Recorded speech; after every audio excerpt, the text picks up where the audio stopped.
Muy buenas, soy el pastor Vladi.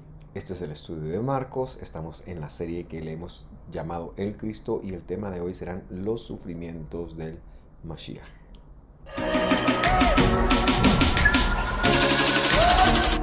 Y con la alegría de siempre estamos aquí para estudiar el Evangelio desde su perspectiva original, muy contentos de poder compartir con cada uno de ustedes. Estamos, como siempre, transmitiendo desde Guatemala en Misco, desde Iglesia Cristiana Visión de Fe Misco. Y vamos a empezar con una oración. Antes de empezar, permítame recordarle que estamos en 3 redes sociales: Facebook, Instagram y YouTube, y le invitamos siempre a compartir nuestras publicaciones, a comentar, a preguntar. Estamos muy dispuestos a contestar. Muy bien, oremos. Mi buen Dios, te damos gracias por el estudio de hoy.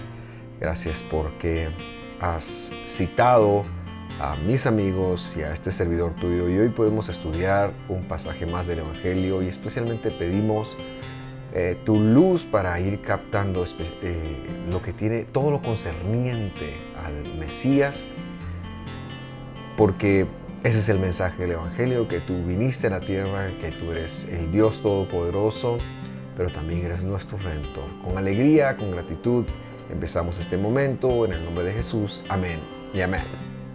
Muy bien, se recordará usted que ya en esta serie, creo que este es el tercer o cuarto estudio, me parece que es el tercero, hemos visto algunos conceptos muy interesantes, pero en la última lección introducíamos el paralelismo que tiene que ver con un Mashiach como Salvador, o sea, el Dios de Israel viniendo a cumplir sus promesas.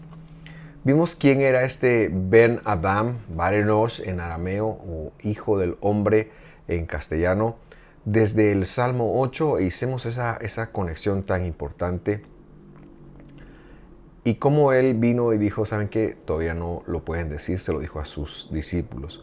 Hoy lo retomamos desde el versículo 30 porque queremos ir conectando un par de conceptos más. 2 conceptos vamos a conectar hoy que se me hacen muy importantes. Y la próxima semana pues ya veremos algo acerca de la muerte del Mesías, algo impensable en la cosmovisión de Pedro. Pero bueno, ya verá usted por qué. Vamos a leer capítulo 8 de Marcos, versículo 30. Estoy leyendo la Reina Valera contemporánea y dice así: Él les mandó que no dijeran nada a nadie acerca de él. Ahora, para introducir el tema de hoy, es importante hacernos la pregunta de por qué él instruyó a sus personas más allegadas que no podían decir, luego de que él se revelara a ellos, quién era él. Esto, sin duda, llama la atención porque significaría que ninguna persona fuera de este grupo tendría acceso a él. Y el punto es que si él viene a salvar, no tiene sentido que él esconda que él es el Salvador, a menos que algo que se escapa al ojo fugaz estuviera acá. Y precisamente eso es lo que señalamos. Y por eso hemos ya visto cuál es el concepto fariseo de Mashiach. Vimos que en Israel solo el fariseísmo tenía este concepto del Mashiach, o el Mesías, o lo que luego se llegó a traducir como el Cristo, que era un super caudillo, un super hombre, y que venía específicamente a la liberación política, a la salvación política, a permitir que Israel fuera nuevamente independiente y liberarlos del yugo de los romanos. Es decir, esto es lo único que ellos están esperando. Han restringido la figura de Mashiach a esto. Y luego también señalamos que él mismo se encargará de enseñar, primero que nada, a sus discípulos, luego a otro círculo, y por supuesto ya una vez que él ha resucitado, a todo el mundo, que la lección que contrastará al pensamiento predominante en Israel con la misión del Redentor, con algo mucho más importante que una liberación política. Es decir, Él venía a salvar al pueblo de su pecado. Incluso dentro de aquellos que Él salvaría a algunos romanos que en ese momento eran el yugo opresor, eran los enemigos de Israel. Bueno, Él venía a traer incluso salvación a ellos. Entonces, vamos a ver el tema de hoy desde la perspectiva del versículo 31. Porque en primer lugar, les enseña o les ordena, que no digan nada a alguien de que Él es el Bar Enosh, de que Él es el Ben Elohim, si recordará usted la lección anterior. Es decir, miren, el Salmo 8 es acerca de mí, las profecías son acerca de mí. Lo que los fariseos o lo que los escribas que han acuñado a un personaje que cumple con muchas profecías y le han denominado el Mesías, el Mashiach o el Cristo, soy yo. Pero ahora les voy a decir cómo es que verdaderamente eso se va a llevar a cabo. En otras palabras, decimos que lo que está ocurriendo es que se tenía una percepción basada en profecías, esta es correcta, de que iba a venir alguien, pero se había pervertido por el momento histórico que se vive, se le ha adecuado a la necesidad del pueblo en ese momento, y la promesa de Dios era mucho más amplia que la necesidad del pueblo en este momento. Es decir, la promesa de Dios era que Él vendría a salvar al pueblo de Israel, a hacer un pueblo, a juntar gentiles con judíos y a hacer un pueblo grande al que Él llamaría Israel, cumpliendo así la promesa que había hecho a Abraham. Bueno, de hecho hasta esa promesa la vemos desde Adán y Eva, y Él vendría y lo haría. Y esta parte era la que no estaba de alguna manera en la mente de los fariseos, quienes veían, solamente a un caudillo. Y ahora Él va a explicar que sí viene a la salvación, pero esa salvación se va a ir por otro camino. No es el camino de la liberación política, no es el camino del levantamiento de armas, sino que algo más va a ser. Y eso es lo que explica en el versículo 31. Jesús comenzó entonces a enseñarles que era necesario que el Ben Adam, ya es importante que vayamos manejando este término, Bar Enosh o Hijo del Hombre, que se refiere al cuerpo de Dios aquí disminuido en la tierra, sufriera mucho y fuera desechado por los ancianos, los principales sacerdotes y los escribas, y que tenía que morir y resucitar después de 3 días. Entonces, esta enseñanza se dio únicamente a sus propios discípulos, quienes acaban de conectar que Él es el Mashiach, pero que tienen el concepto erróneo de Mashiach. Y les va a dar un paradigma nuevo, una nueva forma de verlo. Eso es lo que provocó, por ejemplo, la respuesta tan abrupta de Pedro, que usted la puede leer en el versículo 32, de hecho la vamos a leer, o también la puede leer en Mateo 16, cómo Él reacciona. Yo la voy a leer acá porque lo que el Mesías está haciendo es que está contrastando el concepto que ya tenían. Ok, ustedes han identificado que yo soy Dios, eso es lo que quiere decir el Hijo del Hombre, han identificado que yo soy el Mashiach, pero ahora les voy a explicar cómo es esta idea. Y cuando se da esta explicación, entonces la reacción de Pedro es la siguiente, versículo 32. Esto se lo dijo con toda franqueza. Pero Pedro lo llevó aparte y comenzó a reconvenirlo, a regañarlo. Imagínense, qué osadía. Entonces Jesús se volvió a ver a los discípulos, es decir, este era como el representante, este era como el que llevaba la voz de lo que pensaban, y reprendió a Pedro. Y le dijo, aléjate de mi vista, Satanás. Tú no piensas en las cosas de Dios, sino en cuestiones humanas. Y lo que estaba pasando era precisamente eso. Pedro estaba casado con la idea farisea. Pedro estaba casado con el concepto fariseo del Mashiach y seguramente parte incluso del propio ego de Pedro de saber que han encontrado el Mashiach, que ha encontrado al Cristo y que Él es uno de los más allegados y que ahora venga a decir no. Es necesario el sufrimiento. y esto es importante conectarlo, el sufrimiento y el no reconocimiento de las personas que han mencionado. Hoy entonces vamos a analizar los sufrimientos o el rechazo que sufrió el Mesías, y la próxima semana vamos a ver por qué era necesario y cómo se manejó que el Mesías tenía que morir, algo que vino a rematar con cualquier concepto fariseo que sus discípulos tuvieran. Entonces él está claro en algo, como Dios que es, él está claro que él ha venido a dar salvación, y eso es algo que no va a negociar con nadie, porque es lo que está escrito en Abba, en el Padre, es decir, en las promesas que él ha dejado estipuladas en la Escritura, en lo insondable de Dios, en lo que no comprendemos. Y vamos a releer entonces el versículo 31 para ver nuestro tema de hoy.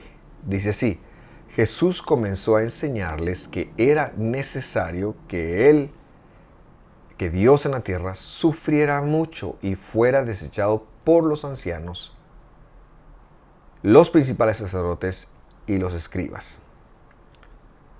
Esta versión dice desechado, y quiere decir rechazado, algo que lo traducen en otra versión. Y entonces se les da 3 segmentos de grupos. Los ancianos se refiere a los principales rabinos, maestros de la época, los herederos de las tradiciones de las casas de Hillel y Shammai. Ellos tendrían que rechazarlo. Luego los principales sacerdotes, es decir, a los saduceos, que eran anti-Mesías, y por supuesto también a los escribas, que eran quienes habían acuñado el término Mashiach en función de las profecías que se habían dado en la Escritura.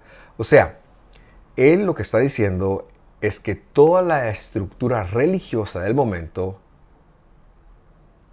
va a rechazar a Jesús como el Mesías. La religión organizada, por decirlo de algún nombre. Estos 3 tenían lo que en Israel se iba a conocer como el Sanedrín, que era el cuerpo gobernante, especialmente en el área espiritual del pueblo de Israel. Es decir, los romanos estaban allí, ellos estaban presentes, tenían un prefecto, tenían un dirigente, pero habían permitido que Israel también tuviera un cuerpo para gobernar su religión, para gobernar sus leyes. Este cuerpo se conoció como el Sanedrín y estaba compuesto de las personas que he mencionado: ancianos, o sea, estos son fariseos, escribas, algunos fariseos también, y por supuesto saduceos, que son los sacerdotes del momento. Vemos entonces acá que ellos ya en este momento histórico se están atribuyendo la responsabilidad, y de hecho así ha sido, y de hecho así está escrito, y de hecho hasta el día de hoy la religión organizada judía espera que el Mesías sea nombrado, sea reconocido, sea designado por parte del Sanedrín. Sin embargo, ellos están atribuyendo algo que erróneamente no les corresponde, porque la profecía ha dicho, es decir, algo que no les corresponde. Porque la Escritura no dice que es el cuerpo de sabios, la Escritura no dice que son los estudiosos, la Escritura lo que dice es que el que iba a designar quién era el Mesías era Elías.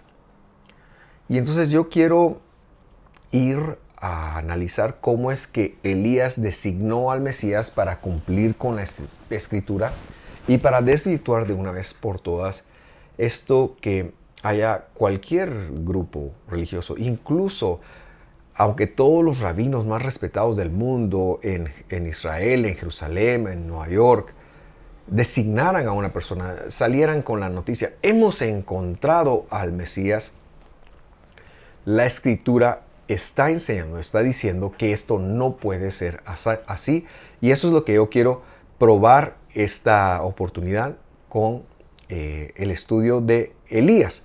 Sin embargo,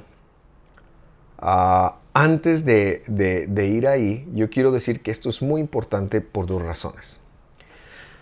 En primer lugar, porque en la Edad Media, y de una forma apologética a todas las características que Jesús sí cumplía, de una forma defensiva a todas las profecías que ellos veían en Jesús. Lo que pasa es que en la Edad Media hay muchos debates en Europa, sobre todo el judaísmo y el catolicismo, y a pesar de que hay poco respeto de parte del judaísmo religioso, hablando en este sentido al catolicismo, por la idolatría de este mismo, era innegable que Yahushua, Jesús, cumplía muchas, por no decir todas, es decir, todas las profecías mesiánicas que de a él se habían dado, e incluso aquellas que todavía no se han cumplido, podía decirse que no tendrían por qué haberse cumplido en su primera venida, sino estaban en su segunda. Entonces, o podrían cumplirse en su segunda. Entonces el fariseísmo de la época, los rabinos de la época de la Edad Media, estos en la Edad Media, empiezan a acuñar una enseñanza que se conoció como la enseñanza de los dos Mesías. Y se empezó a hablar dentro de esta corriente de pensamiento que había dos Mesías, que había un Mashiach ben Yosef, y ellos empezaron a decir, este ben Yosef, o hijo de José, es lo que quiere decir eso, él es el de los gentiles y murió, pero no ha resucitado. Pero el nuestro no es ese, el nuestro es el Mashiach ben David, que él todavía no ha venido. Nosotros, creyentes en toda la Biblia, en el Evangelio, no podemos aceptar esta enseñanza. Esto incluso es algo que hoy, sobre todo en algunos círculos que se han acercado a las raíces hebreas, es algo que se piensa, que hay dos Mashiach, que hay dos Cristos, que hubo uno que vino y cumplió una función, pero que murió. Sin embargo, cuando usted confronta esta enseñanza, se va a dar cuenta que no se cree en la resurrección.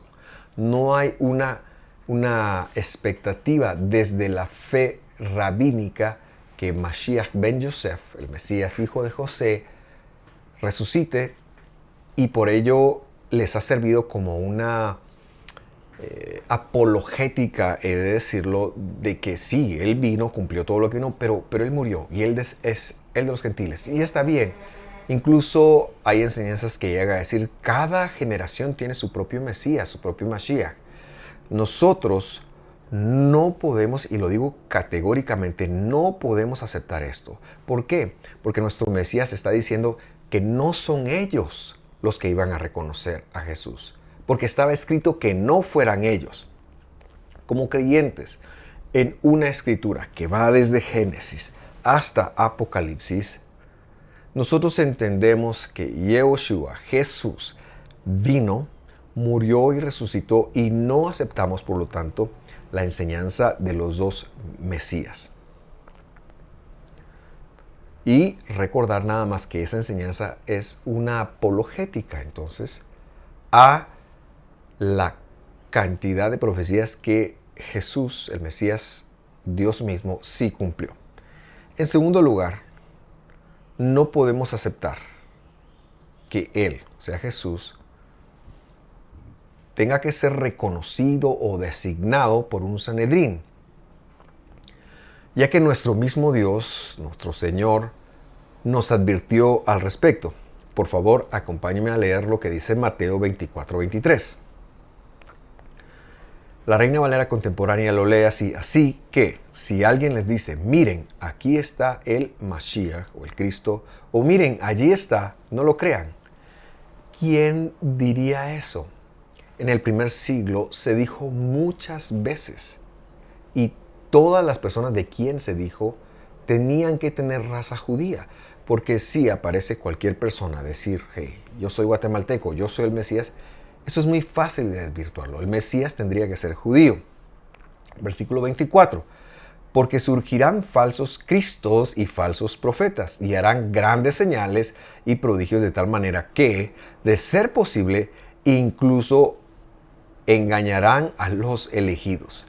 Ya los he prevenido de todo esto. Entonces señalamos que, en segundo lugar, nadie está capacitado para proclamar que Él es. Y ya veremos por qué. Pero antes de ver esto, señalamos que quien lo haga seguramente estará proclamando a alguno de los anticristos, o quizás al anticristo.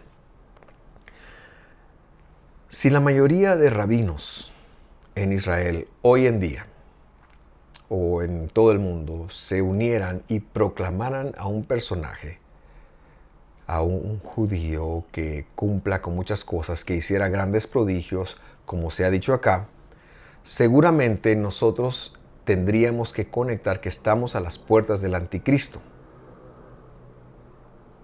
¿Por qué razón? Porque no es como está escrito. Y yo lo digo a manera de advertencia, porque hoy nosotros los cristianos de alguna manera soñamos con Israel, pensamos que el país del Medio Oriente es el pueblo escogido de Dios. No nos damos cuenta que la Biblia dice que esto es un concepto más amplio que eso, lo he explicado otras veces, pero le hago un resumen muy breve aquí. Hombres y mujeres escogidos por Dios, llamados por Dios de entre los gentiles y dentro de Israel, salvos por Jesucristo. Ese es el Israel de Dios, según Pablo. Pero hay una debilidad en el cristianismo, especialmente del siglo XXI, para todo lo que sea Israel. Pensamos que si oramos por la paz de Jerusalén tendremos bendición. Pensamos que son el pueblo escogido de Dios y no hemos entendido que el pueblo de Dios somos nosotros, de tal manera que si alguien en Israel organizara o en la organización de Israel dijera, me refiero al país, que el Mesías es tal, seguramente engañaría a muchos creyentes en Cristo, porque hey, ellos tendrían que saber quién es el Mesías. Nosotros no podemos aceptar eso y por eso es que yo me he tomado el tiempo para hacer esta reflexión. ¿Por cómo será que va a venir Jesús entonces? Pues como está escrito, no puede ser de otra manera. No va a haber un reconocimiento de ninguna religión. Hechos capítulo 1, versículo 10 dice: mientras miraban al cielo y veían cómo Él, es decir, Jesús, se alejaba, es lo que se conoce como la ascensión de Jesús, dos varones vestidos de blanco se pusieron junto a ellos, versículo 11, y les dijeron, varones galileos, los discípulos, ¿por qué están mirando al cielo? Este mismo Jesús que ustedes han visto irse al cielo, vendrá de la misma manera que lo vieron desaparecer. Es decir, Él vendrá de repente, vendrá del cielo. No será designado por nadie más.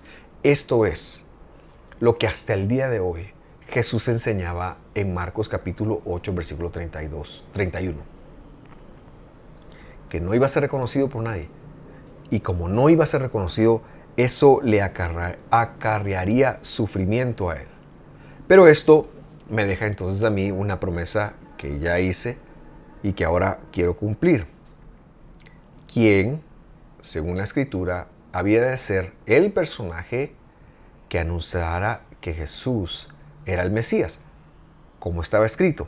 Veamos Mateo 11:7, y ahí dice: mientras ellos se iban, Jesús comenzó a decir a la gente acerca de Juan: ¿qué fueron ustedes a ver al desierto? Una caña sacudida por el viento, y hago la referencia que él está hablando de Juan el sumergidor, el bautista. Versículo 8, ¿qué fueron a ver? ¿A un hombre vestido con ropa elegante? Los que visten con ropa elegante se encuentran en los palacios. Versículo 9, pero, ¿qué es lo que ustedes fueron a ver? ¿A un profeta? Y mire cómo responde Jesús: yo les digo que sí, y a alguien mayor que un profeta. ¿Por qué era mayor que un profeta? Porque había sido designado para decir quién iba a ser Dios sobre la tierra. Versículo 10. Porque Este es de quien está escrito y por eso nosotros nos sometemos no a la mente de cualquier persona, no a la mente de todos los rabinos o pensantes, sino a la escritura. Este es de quien está escrito: yo envío mi mensajero delante de ti, el cual preparará tu camino. Y así lo lee el griego de Mateo. Sin embargo, y para profundizar un poquito en esto, yo me tomé la libertad de leer la profecía de Malaquías 3.1. Entonces le voy a colocar y voy a hacer algunos comentarios en el fondo, en la parte baja de su pantalla. Vamos a colocar Malaquías en hebreo y la traducción en castellano, una traducción un poquito más literal. Y dice: Hine shlach melachi, he aquí, dice en hebreo, yo envío mensajero. ¿Quién está hablando? Pues Dios. Esta palabra mensajero es la que se ha traducido como ángel, pero esta palabra se refiere a cualquier persona o cosa que porta un mensaje de Dios. Entonces Dios está hablando que va a enviar un mensajero. Ese mensajero es Elías. Y dice: Él preparará camino para mi rostro, dice ahí.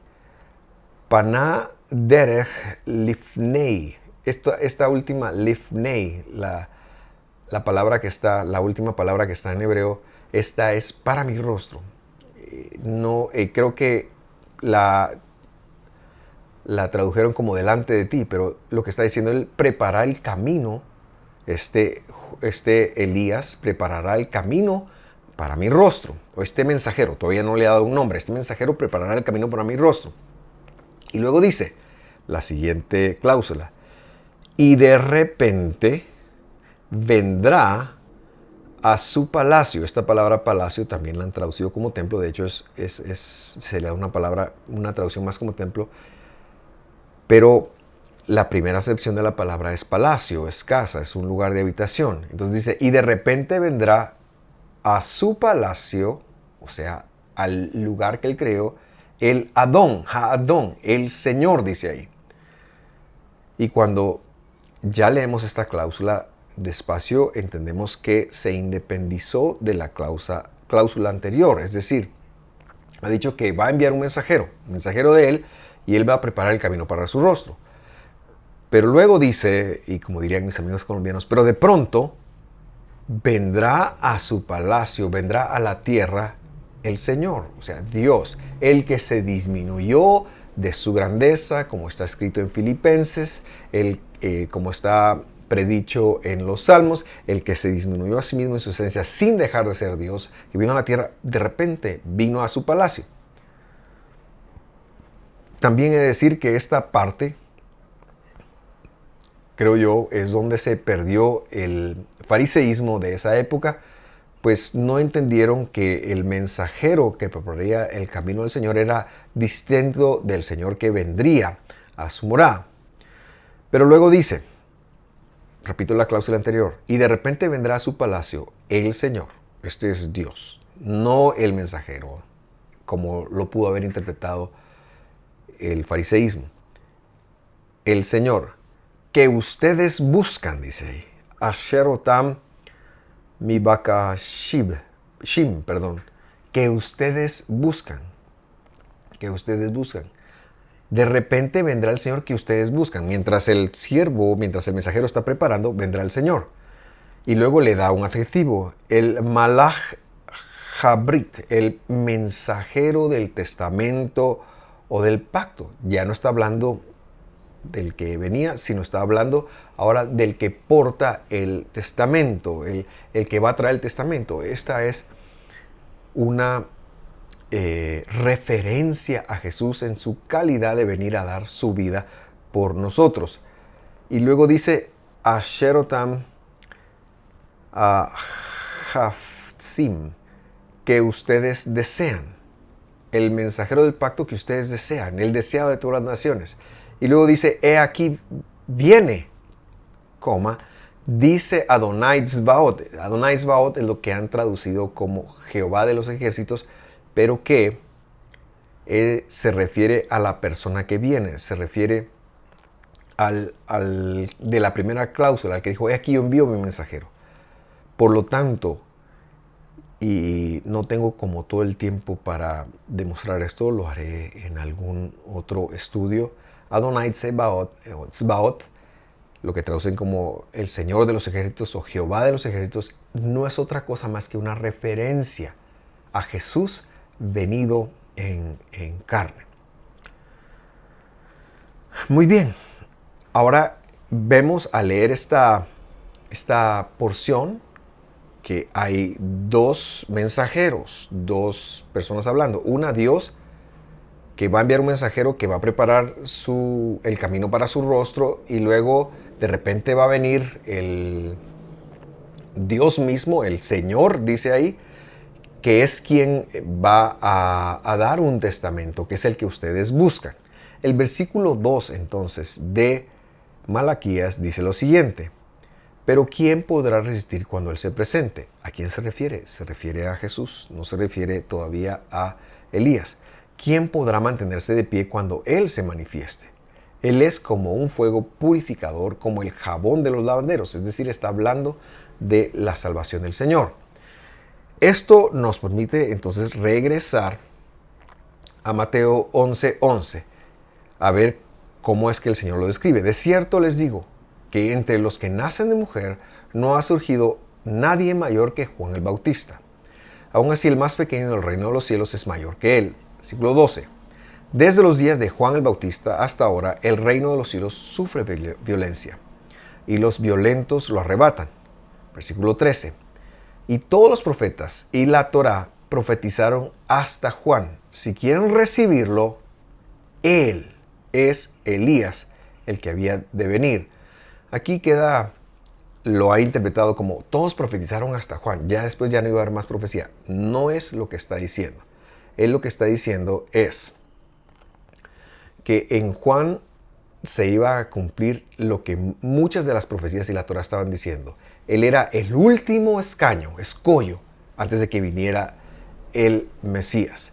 Ahora, el Señor lo interpreta así, pero para confirmar lo que el Señor está diciendo, nos permitimos leer el capítulo 4, versículo 5 de Malaquías en castellano, que en hebreo es el capítulo 3, versículo 23. Y esto dice así: tomen en cuenta que antes de que llegue el día grande y terrible del Señor, o sea, cuando venga el Señor, cuando se haga lo que se tendría que cumplir en Malaquías 3:2, el que no va a resistir, quién va a poder mantenerse de pie, antes de eso, dice la Escritura, yo, el Señor, dice, yo les enviaré al profeta Elías.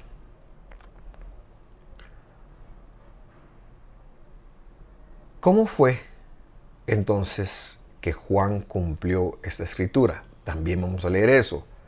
Acompáñenme por favor a Juan, el Evangelio según Juan, no Juan el Bautista, sino Juan el apóstol de Jesús. En el versículo 29 dice: el siguiente día, Juan vio que Jesús venía hacia él. Y él dijo: este es el Cordero. Yo le puse ahí Corbán. Hemos visto que es el Corbán, es el cuerpo de Dios, es el sacrificio de Dios, que porta el pecado del mundo. Y con esa afirmación, él cumplió lo que él estaba dicho.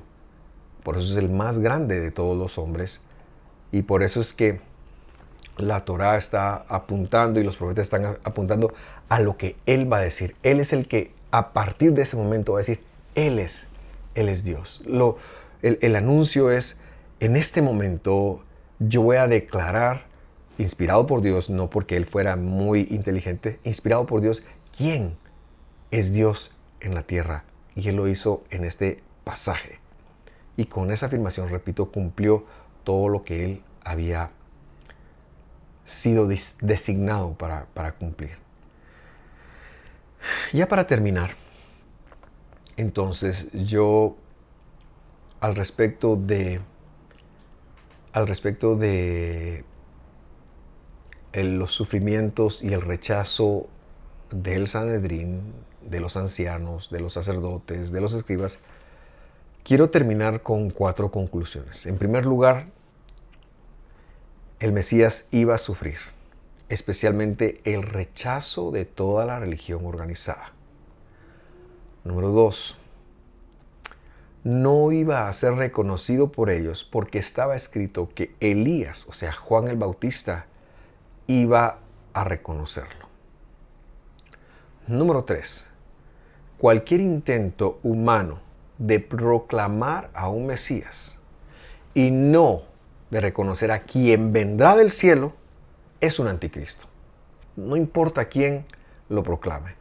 Y número 4, no podemos aceptar y rechazamos cualquier invento medieval de que Jesús sea uno de 2 Mashiachs, o sea, cualquier Mashiach, sea cualquier Cristo, sea cualquier Mesías específico de los gentiles o de quien sea. No, solo hay un Mashiach, solo hay un Mesías, y su nombre es Yehoshua HaMashiach, o sea, Jesús el Mesías. La próxima semana, con el favor de Dios, terminaremos esta segunda idea, la guinda al pastel, la idea de la muerte del Mesías. Espero que esté muy bien. Gracias por sintonizarnos hasta este momento. Con esto en mente, lo esperamos para la próxima. Hasta pronto.